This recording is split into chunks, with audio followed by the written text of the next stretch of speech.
Speaking of Cody, he's not here with us today. He's been in the hospital for a few days. He's okay, but I miss him, man. He's part of the podcast atmosphere. Right. I mean, the house too, but especially yeah, absolutely doing the podcast. What was it, Friday? Normal he was. Then Friday night he was acting kind of sick, just kind of lethargic and just licking his lips and just like almost like falling asleep standing up. Right. Took him to the vet in the morning. Vet was checking him, said he looked kind of good. Maybe he ate something. We weren't sure, but then we tested his urine. And his blood sugar, which was supposed to be 112 or something like that, was like 380. Oh, wow. So we started thinking diabetes or pancreatitis. Okay. But diabetes is what they were really. Right. So the vet was like, do you want me to give him insulin and you guys monitor him at home? But we're like, I was going out that night. I had gigs. Right. I'm like. And especially in that state, he was already like way past. Yeah, so like we don't know what to do. It's not like people. Yeah, you know what I mean? And so he's like, all right, how about this? Because the weekend, because he was off on Sunday. Right. He's like, I'll give you this healthier dog food for dogs with diabetes and then see how he is. Bring him back Monday. Right. And we'll start him with the insulin. You drop him off and I'll test him here. Sunday, Saturday he came home. He ate that food because the doc gave him like a shot for nausea and he seemed like he was coming around. Right. But Sunday just was looking really bad. Sunday night I was trying to watch the Oscars. Yeah. And he just was in here. He was just looking bad. Right. Almost there was tears coming out of his eyes. I was like, I don't know if dogs feel pain like that, but that was enough for us to be like. Yeah. We called the vet. We just took him to the emergency room. Okay. His sugar went to 580. Jesus Christ. So they're like, yeah, he's diabetic. And I started feeling a lot of guilt. I just started feeling really bad because I was like, is it something I did? Like, was I giving him too many treats? Was I not? Because he just lost 5 pounds. He was a little overweight, and he was losing 5 pounds. We wanted him to go a little more. But the doctor's like, it has nothing to do with that. It's not like people. Right. You can't give a dog diabetes by feeding them things. You can make them fat. Right. But, but diabetes in dogs is immune. It's an immune deficiency. Oh, really? Yeah, it's like, because type 2 diabetes is the one people get when they eat and stuff, I think. Yeah. Type 1 is like the one people are born with. Right. That's what dogs get. They don't get the... Okay. So there's nothing in his diet that could have saved that? No. Because I was like really upset in this emergency room thinking I caused this for not being careful. But she was like, you did nothing. This was just, it was going to happen to him eventually. Okay. And so that made me feel a little better. I mean, now that we know he's diabetic, we have to really watch his diet. Right. Now that it's already happening. Yeah. So I hear him like barking in the other room when she's telling me all this. Right. So I was like, can I see him real quick before we leave for the night? Because he's got to stay here because he's in a very severe situation. Oh, yeah. He's thank God you came tonight. Diabetic coma state. Right. If we would have let it go another night, who knows what would happen. Right. So he comes in and I'd like take his collar and leash to bring it home. They have their own, and I just started crying, saying them. And then the lady's like, he's going to be okay. He's really spunky. He looks good. He looks healthy. Okay. He looks good. So I'm like, okay. They took him in.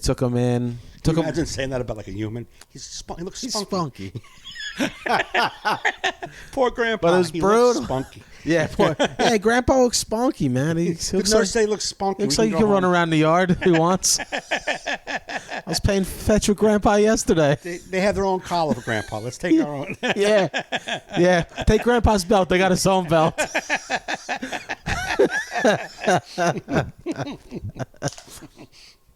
Yeah, they take him off, and he does. You know, it's funny when we first get to the emergency room. Like he's in the back of the car looking all fucked up. Yeah. We got out. It was like I guess he thought, "Are we going someplace fun?" Mister walking. Really? I'm like, what the fuck? And even maybe it's like my father. Let me tell you something about my father. Whenever I took him to the doc, my father could be that state, like miserable and like sick, and he's sick. But as soon as I take my dad to the doctor to have them look at it, my dad walked in the doctor's office. High stepping, hey everybody, trying to make himself like he's healthy, and the doctor would come in and be like, how you doing? I'm doing great, actually I'm doing really good. And I'm like behind him, I'm like, he's not doing good. He's full of shit. Yeah, it was funny 'cause even when the emergency room nurse took him back to see the doctor, I guess he thought he was leaving. Right. He was like going real fast toward the door. Yeah. Right. Then he looked back at us like through the window, like, "What the fuck? What are we doing here?" Yeah. Yeah. So then after she told me all that, I had my little cry session saying goodbye to him. Yeah. She takes him off. I hear him bark, and I'm like, so I got to go now to the front desk to give all the information. I got to pay a lot of money out of pocket. What is insurance? You get that? Oh, insurance is all back. They give you back. They give me back, but you got to put it all out. Got it. Just that. Put it this way: taking him to the vet on Saturday morning was $700. Dropping him off at the emergency room was $1,000 I paid, and when it's all said and done, it's going to be an additional like $3,500. And the insurance covers 100% of that? No, 90. I get 90% reimbursement after the $200 deductible, which I've passed. Well, the first vet visit. Yeah. But I only have $5,000 maximum a year benefit. Oh, okay. That's just the plan that I picked. Yeah, which is fine. Listen, man, we're hoping this. Right. Well, I got it because I know I'm going to pay it anyway. Whether I have insurance or not, this money's going out. Right. Like, he's family. Like, you're not going to be like... Because they're sitting there, they go, so, it's going to be a lifestyle change. You'll have to give him, like, 2 shots a day. Like, Like, will it always be 2 a day? Will it never go to 1? Well, I guess it all depends on how it reacts, but they're just saying, like, 2 a day. Is this something you want to do? Like I said, that was another option. I was like, yeah, like people like decide to not do that. Yeah, I'm like, you're fucking. I get to see if your dog's like really old. Well, but you also got to look at. I mean, I'm not saying if I had a dog, and right now something happened to him, unfortunately, it's not something I can do. Yeah, well, at least try and give him up for adoption. I guess to somebody. 100%. Yeah. I wouldn't be like, sorry, take care. No. Can I have his collar? No, of course I'm going to like try to figure it out, but it might not work out financially for me, and I might have to give it away. Yeah, I couldn't even imagine. Right. But anyway, we're sitting there, and so we're sitting at the receptionist, filling out forms like, do you want to resuscitate or do you want CPR? We're like, CPR, of course CPR. Are you fucking out of your mind? Yeah. And like, it's just brutal, man. It's just brutal, and I hear him barking in the other room, like barking for me, and I'm like. So the woman asks, like, for just to confirm my contact number. Right. I go 732. And right before I got to the last 4 digits, dude, Done. I broke down crying right at the receptionist, and she's just typing and hands me the box of tissues. Really? Dude, it took me about 5 minutes to get my number. Right. I lost it. Were you by yourself with Kerry with you? With Kerry. Okay. And we do all the paperwork, and I walk out of there. We have his leash and his collar, and dude, I get in the car, and I just went crazy in my car.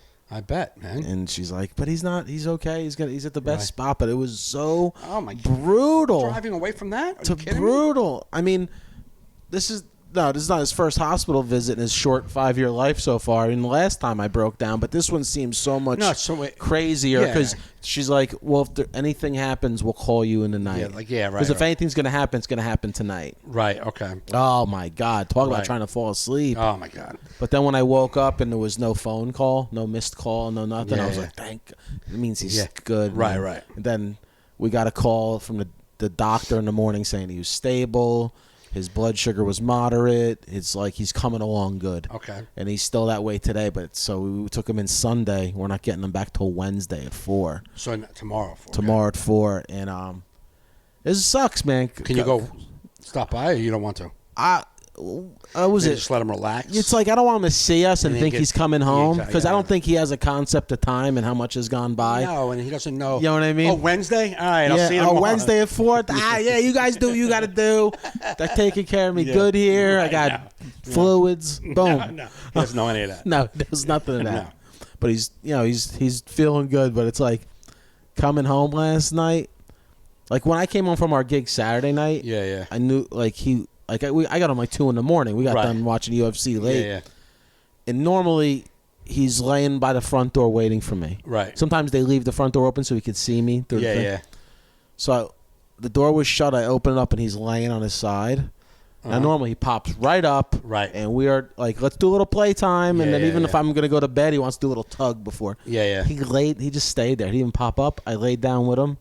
I was rubbing him. And then talking about the UFC with Nick.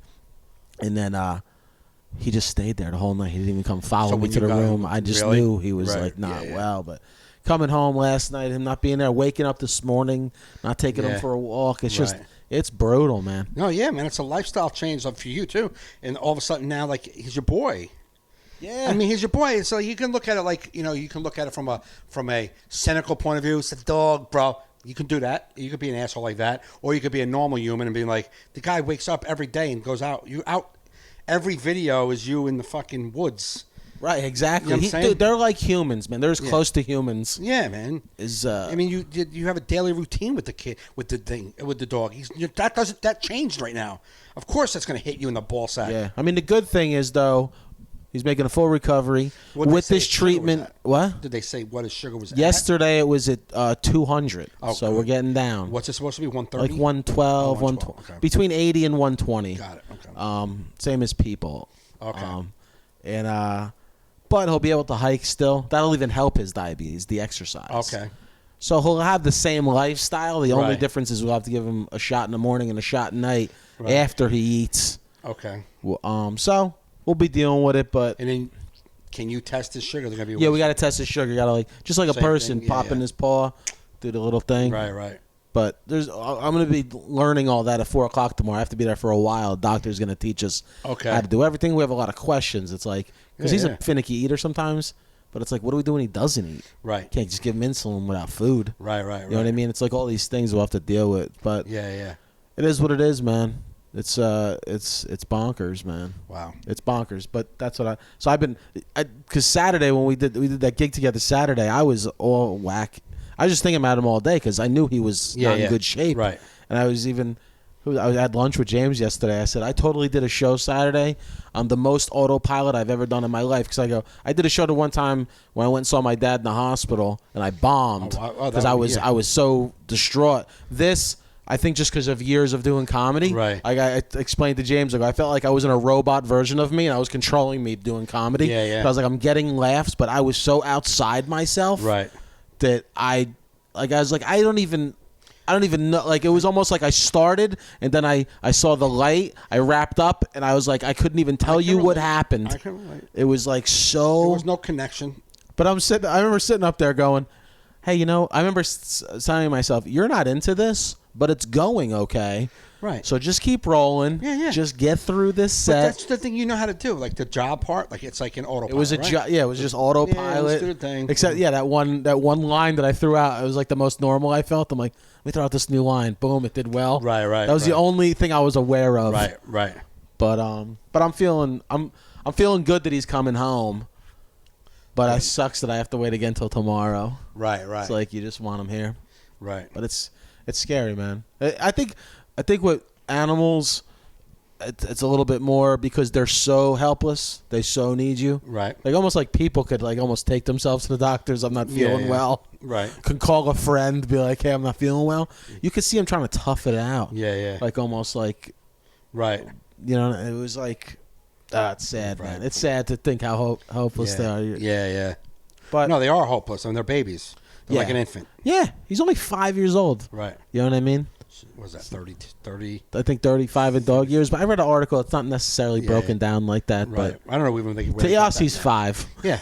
I know him for 5. I don't know what he's doing. Yeah, exactly. His brain has got he's not middle-aged to us. He don't act middle-aged. Yeah, how did they get that? Where did they get that from? That's 7 years. Every year is 7 years for a dog. Is it because their bodies wear out quicker, so they just advance them in numbers? Yeah, like their lives are shorter than ours, so they kind of put it in human terms. Yeah. Is that all it is? Like I think like the lifespan of a fly or something is like 24 hours. Oh, really? Like that is some serious. You gotta get shit done. You're kidding me. You gotta know your dreams quick. You're born into your bucket list. Like you're born, it's like, man, I gotta get my shit done. Yeah, it's on your bucket list. I try to get through this 24 hours without some. When was your first heartbreak? 30 seconds into my life. Yeah. Met this girl, was with her for about 14 seconds, and then she went off with another fly. Took a while to get over that. How long did it take you to get over it? 60 seconds about it. Let me tell you something, kid. You don't know nothing about life. Let me tell you, when I was 12 minutes, let me tell you. Yeah. You have no idea. Dude, Let me just say to you. When I was 12 minutes, I was locked in a windowsill till 30 minutes. I did time. Yeah. I did time. Hard time. I was in a summertime windowsill. Yeah. I didn't think I was going to get out. I was like, there's no one getting me out. And I'll tell you right now, 16th hour is the new 15th hour, if you want to ask me. Yeah. The 16th hour is the new 15th hour. Easy. Easy. Oh, yeah. Oh, yeah.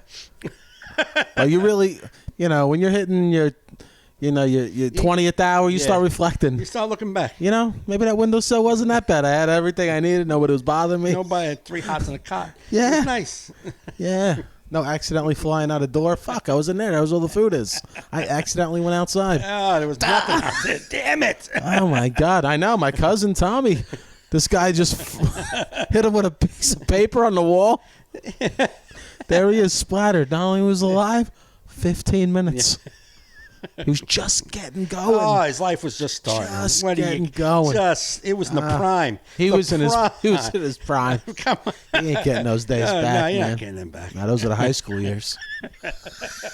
That's hilarious. But that's that. So Cody will be back next podcast. We'll move on from Cody. Yes.